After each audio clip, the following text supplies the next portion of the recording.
आपल्या पूर्वजांनी अति कष्टानं तीर्थस्थानं सुरक्षित ठेवली, जोपासली. आता त्या स्थानांविषयी कसं करावं, त्याचं संवर्धन करणं गरजेचं आहे. त्यांची यथास्थिती राखणं गरजेचं आहे. त्यासाठी सर्वात पहिलं काम शासन दरबारी नोंद असायला पाहिजे. सरकारी दप्तरात नोंद नसल्यामुळे आमची बरीचशी स्थानं गेली. गंगातीरची बरीचशी स्थानं गेली, आता ती धरणात गेली.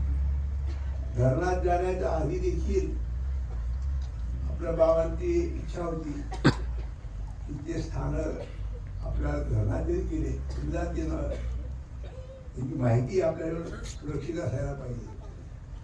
त्या स्थानांबद्दल सरकार दरबारी नोंद पाहिजे. कुठेच नोंद नसल्यामुळे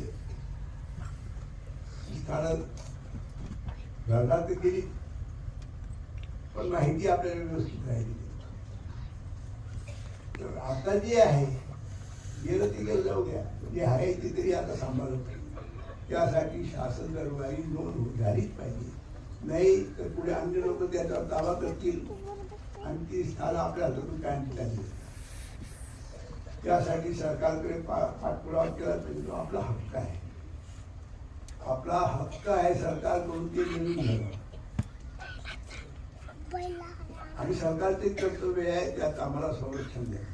त्यासाठी प्रयत्न आवश्यक केलाच पाहिजे. आता काही लोकांना